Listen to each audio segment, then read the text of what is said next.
Ginger Rogers had spent a lifetime wrapped in elegance, poise, and unspoken truths. But as the years passed and the legions around her grew louder than her own voice, she finally chose to break the silence. And when she did, the world discovered a story far more powerful, far more intimate, and far more human than anyone had ever imagined. For decades, Hollywood fans believed they knew everything about her. The woman who glided across screens in sparkling gowns, the dancer who matched Fred Astaire step for step, the actress who carried entire eras of cinema on her shoulders. But behind the immaculate footwork and radiant smile lived a woman shaped by pain, resilience, sacrifice, and an unshakable will to rise. Before the fame, before the lights, before the world learned her name, Ginger Rogers was simply Virginia Catherine McMath, a spirited young girl born on July 16, 1911, in Independence, Missouri. No one could have guessed that this child, raised by a fiercely determined mother in the American Midwest, would one day become one of the most celebrated performers ever to grace the silver screen. Yet her journey was not written in destiny. It was forged through hardship, grit, and a relentless desire to prove that she was far more than anyone expected her to be. And now, after decades of quiet dignity, she finally reveals the truth about the partnership that changed Hollywood forever. Her bond with Fred Astaire, the man she respected, challenged, and elevated, even as the world tried to define her solely by his shadow. Before that revelation unfolds, we must return to the very beginning. Because to understand the legend, you must first understand the girl. Ginger Rogers' childhood was not one paved with luxury or privilege. Instead, it was shaped inside the modest household of the American Midwest, defined by uncertainty, constant movement, and the unwavering strength of one woman, her mother, Layla Owens Rogers. It was Layla who would become Ginger's anchor, protector, and ultimately the architect of her destiny. Layla was no ordinary parent. She was sharp-minded, fiercely independent, and determined to carve out a life where her daughter would never be held back by circumstance. As a single mother raising a spirited young girl, she nurtured Ginger not with rigid expectations, but with freedom. The freedom to explore, to dance, to dream, and to stand tall in a world that often demanded women be silent. It was within this uniquely empowering environment that Ginger discovered who she truly was. She wasn't just a child who liked to move. She felt rhythms deep within her bones, rhythms that turned simple steps into expressions of spirit. She fell in love with vaudeville, with comedy, with the thrill of performing. Even before the world knew her name, Ginger carried within her a natural spark that refused to be dimmed. And Layla saw it all.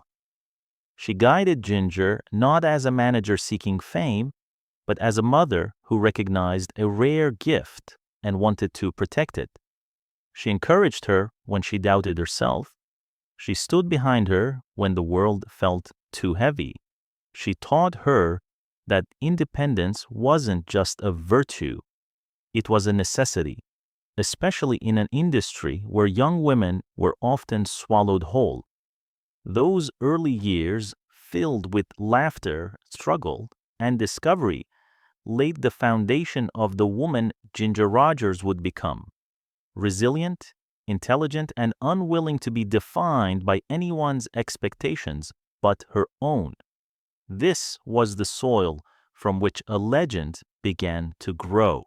Ginger Rogers' rise did not begin in the polished studios of Hollywood, but in the dusty, energetic chaos of American vaudeville, a world where talent had to shout to be noticed and endurance mattered. just as much as ability. And Ginger, with her fiery spirit and boundless determination, belonged there long before she realized it herself. Her breakthrough came at just 14 years old when she entered a Charleston dance competition, a moment that seemed small at the time, yet would alter the entire course of her life. She didn't just win, she electrified the audience. Her movements were sharp yet joyful, confident yet effortless. People weren't merely impressed, they were captivated. That single victory unlocked doors she never dared to imagine. Touring companies noticed her. Vaudeville troupes invited her in.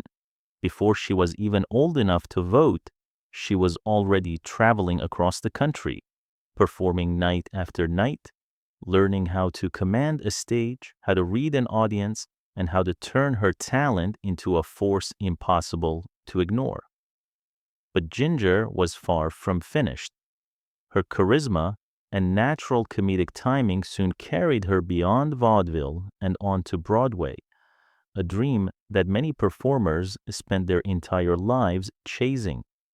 On the stage, she shone even brighter. The crowds adored her, critics praised her, and casting directors began whispering her name. Hollywood heard those whispers. By the early 1930s, Ginger had stepped into the world of film, signing with RKO Pictures and quickly becoming one of the studio's most promising young stars. She wasn't just another pretty face, she had presence, wit, and a rare emotional warmth that could be felt even through the cold lens of a camera. She was rising fast, faster than even she expected, and fate was quietly preparing the moment that would change her life forever. The moment she would meet the man who would become her most iconic dance partner, Fred Astaire. But before their legendary partnership took shape, Ginger still had her own identity to build, roles to conquer, and barriers to break. Hollywood was entering a new era, an age of glamour, music, and movement, when destiny placed Ginger Rogers and Fred Astaire on the same film set. The year was 1933, and the project was Flying Down to Rio. Neither of them knew it then, but cinema was about to change forever. Their first appearance together was not even as the main attraction. They were supporting characters, dancing at the edges of the story. But something magical happened, something the camera couldn't contain and audiences couldn't ignore. Their chemistry was immediate, effortless, and entirely unexpected. Fred brought precision, discipline, and an almost scientific approach to movement. Ginger brought warmth, intuition, and a quiet fire that softened every line and elevated every step. Together, they didn't just dance, they communicated. They told stories without words, expressing longing, joy, conflict, and romance in a way that left audiences breathless. Hollywood had never seen anything like it.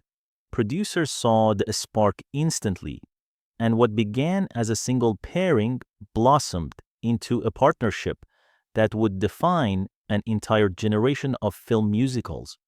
Over the next years, Fred and Ginger would create 10 unforgettable films, including Top Hat, 1935, Swing Time, 1936, and Shall We Dance, 1937. Each performance was mesmerizing, a seamless blend of technical brilliance and emotional expression. But what many people did not understand was that Ginger Rogers was far more than Fred Astaire's graceful companion.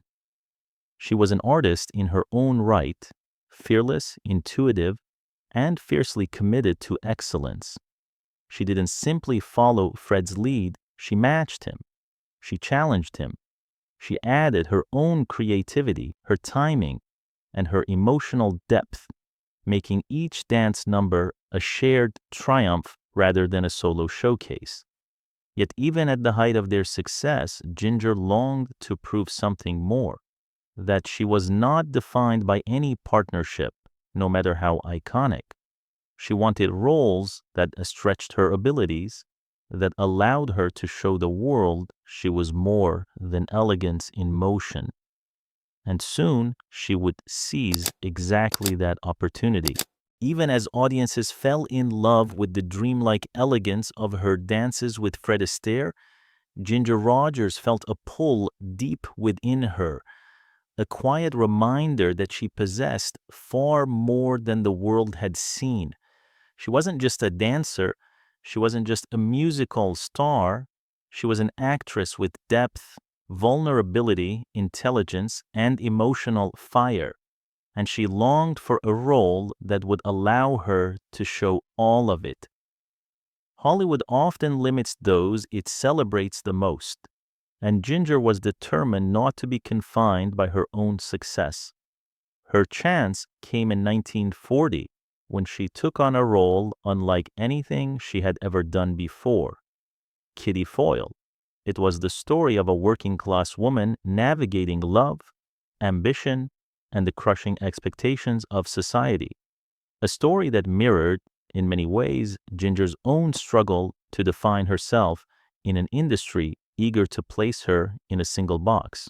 This time, there were no sparkling gowns, no elaborate choreography, no perfect rhythms to hide behind. It was just Ginger, raw, real, and daring, and the world took notice. Her performance transcended the screen, layered with pain, determination, and a profound humanity that audiences had never witnessed from her before.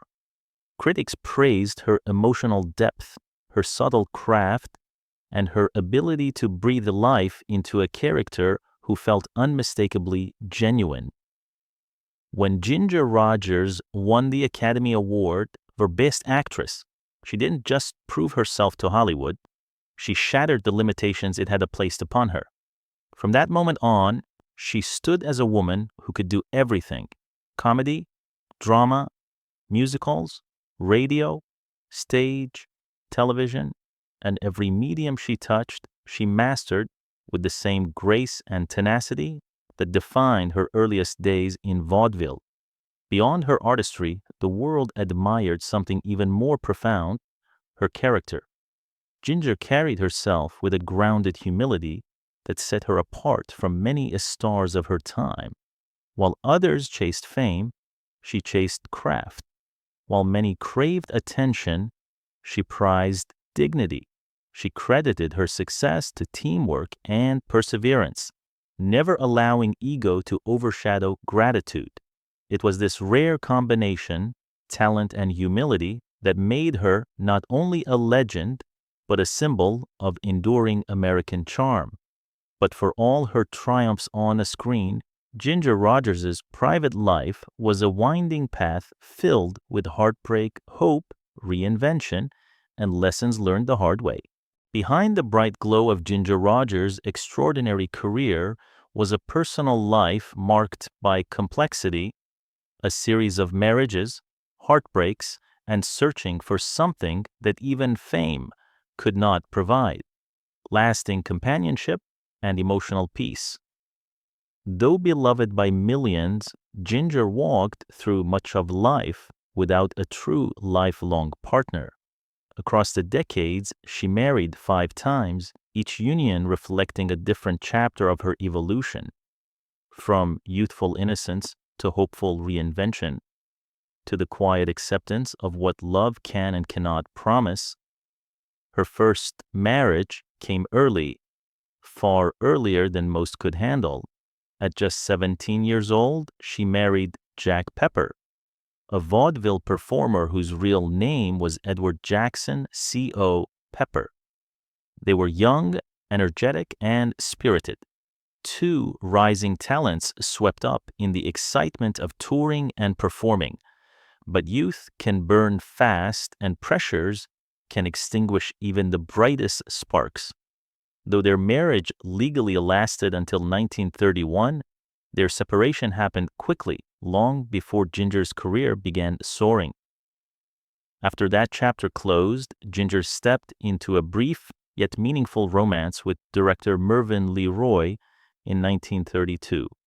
Their affection was genuine, and though their relationship did not lead to marriage, it left behind a bond that lasted more than 50 years, a rare Hollywood friendship that endured time, distance, and changing lives. Her second marriage in 1934 was to actor Lew Ayres, already famed for his role in All Quiet on the Western Front. For a while, it seemed promising. Two artists who understood the relentless demands of fame. But as their careers pulled them in opposite directions, emotional distance grew. After 6 years, they divorced in 1940, leaving behind a chapter shaped by growth and shifting priorities. Ginger's third marriage came during the turbulence of World War II. In 1943, she wed Jack Briggs, a Marine whose grounded nature offered a sharp contrast to Hollywood's frenzy. There was affection, but also separation. Briggs' military service and Ginger's filming schedule created a strain neither could overcome. Their marriage ended in 1950. Then came the most glamorous union of her life. In 1953, Ginger married Jacques Bergerac, the charming French actor and former lawyer who was 16 years younger than she was. Their romance had the allure of a fairy tale. Parisian sophistication meets Hollywood royalty. Bergerac even relocated to America to begin a new entertainment career beside her. Yet beneath the glamour, the relationship struggled to find firm footing. They divorced in 1957. Her fifth and final marriage began in 1961 to director and producer William Marshall. Together, they dreamed big, founding a production company in Jamaica and embarking on collaborative creative ventures. But dreams built under pressure can crack. Marshall's battle with alcoholism and the financial collapse of their company placed unbearable weight on the marriage. After almost a decade together, they divorced in 1970. Despite these relationships, Ginger never had children. In her later years, she spoke candidly about the sacrifices she made, how the pace of Hollywood, the demands of her career, and the turbulence of her marriages had shaped that outcome. Yet she never expressed regret. Only honesty, only reflection. Each union, each heartbreak, each lesson carved her into a woman of resilience, a life lived courageously, even when the world only saw elegance. And still, one question lingered in the hearts of fans for decades. What was the truth behind her connection with Fred Astaire, the partner who defined her legend? For half a century, Hollywood fans, dance historians, and romantics around the world whispered the same question. What was the real relationship between Ginger Rogers and Fred Astaire? They moved so gracefully together that audiences believed they shared a single soul. Their on-screen chemistry was so genuine, so effortless, that people could not accept it as mere performance. The world wanted a love story. They needed one. But Ginger rarely spoke about it. She protected that part of her life, whether out of respect, professionalism, or quiet loyalty, until later in her twilight years, she finally allowed herself to share what the world had longed to hear. And when she spoke, her words were not sensational, they were sincere. People always assumed Fred and I were polite strangers who came together only when the camera rolled, she said gently. But that was never true. There was never coldness, never distance. What existed between them was something far more mature and profound than the fantasy the public created. We had a deep respect for each other, she explained, even on the days we disagreed or pushed one another harder than we expected. Their partnership thrived precisely because they were different. Fred was perfection, laser-focused, precise to the millimeter, an artist who agonized over every detail. Ginger was instinct, spirited, intuitive, and unafraid to challenge the limits of the choreography. When these forces met, the result was not conflict, but electricity. She described rehearsals that stretched long into the night, long after other dancers would have given up. Fred demanded countless takes until he found the version that lived up to his impossibly highest standards. Ginger admitted that she sometimes reached the point where her feet felt like they were carved from a stone, but she never quit. Why? Because Fred never asked anything of her that he didn't demand of himself. It was this shared discipline, this mutual fire, that made their work timeless. Sequences are still studied today, decades after the golden age of musicals faded. And yet, Ginger also revealed the emotional truths the world had always been desperate to know. People wanted to believe we were in love, she said softly, and in a way, we were, but not the way they imagined. There was no secret romance, no hidden affair. What they shared was a creative love, a trust so deep it allowed their bodies to move, as if guided by a single heartbeat, a connection that transcended romance and perhaps, in its own way, was even more enduring. We were two very different people, she reflected, but together we created something neither of us could have achieved alone. And for the first time, fans finally understood the truth. Ginger and Fred were not lovers. They were partners in art, equals in excellence, and the reason each other's names would forever be spoken together. That rare, unbreakable bond would be remembered for generations. As the bright lights of Hollywood slowly faded behind her, Ginger Rogers moved into the final chapters of her life with the same quiet dignity that had defined her career. She no longer needed applause to feel fulfilled, nor the camera's gaze to feel seen. Instead, she found comfort in two places that reflected the different sides of her spirit, two homes that gave her the peace she had spent a lifetime earning. During the colder months, Ginger retreated to Rancho Mirage, California, a desert oasis drenched in sunlight, framed by mountains and known as a sanctuary for legends seeking serenity. The warm desert air, the stillness, the golden light that stretched across the sand each evening, all of it soothed her. It was a place where time slowed, where she could breathe, reminisce, and enjoy moments of calm surrounded by close friends and the quiet hum of nature. Here, she was not Ginger Rogers, the Hollywood icon. She was simply a woman enjoying the gentle rhythm of life. But when winter melted into a spring, Ginger packed her bags and journeyed north to Medford, Oregon, a place she cherished deeply. If Rancho Mirage was elegance and reflection, Medford was warmth and familiarity. Her ranch there, surrounded by green fields, cool breezes, and the soft charm of small-town America, reminded her of the values she had grown up with. In Medford, she hosted friends, welcomed neighbors, and embraced the peaceful joys of country living.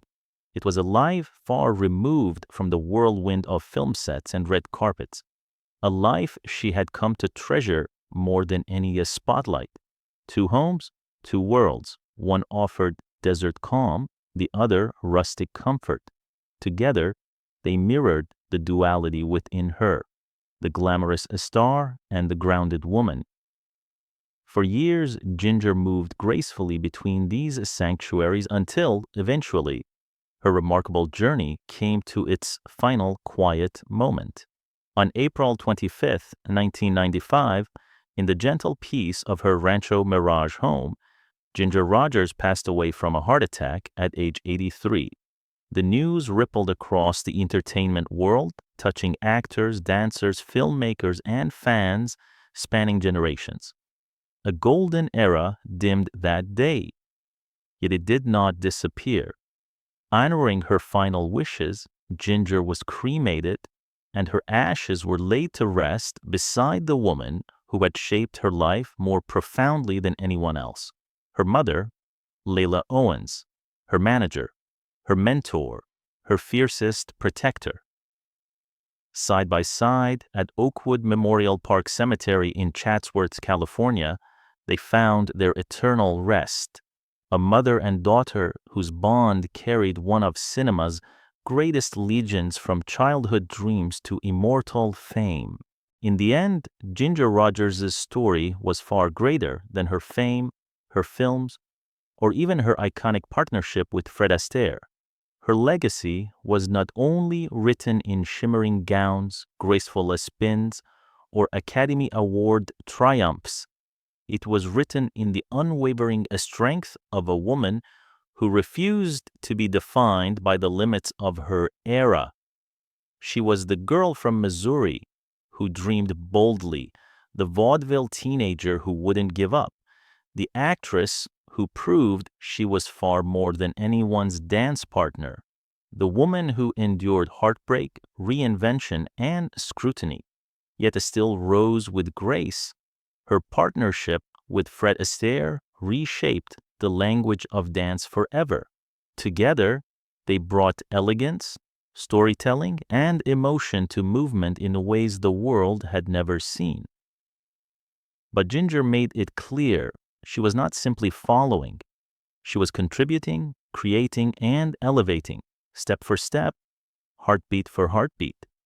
Her Oscar-winning performance in Kitty Foyle shattered expectations, proving that she possessed the rare ability to slip into any role, comedic, dramatic, or musical, with authenticity and brilliance.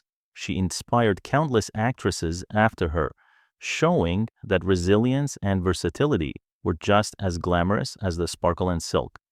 And beyond the camera, she embodied humility. She worked hard. She honored her craft. She carried herself with quiet dignity in an industry that often rewarded the opposite.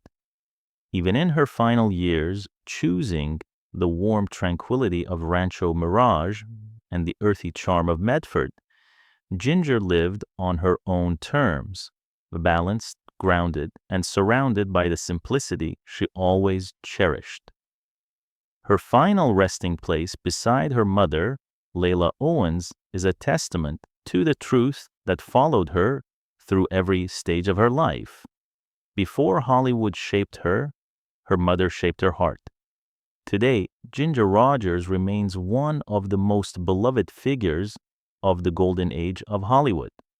Her films continue to dance across screens. Her performances continue to teach. Her presence continues to inspire, and her story of perseverance, brilliance, and humanity continues to remind us that true greatness is not found in perfection, but in courage, passion, and the beautiful flaws that make us real. Ginger Rogers did not simply entertain the world. She moved it, and long after the music fades, her light will continue to shine.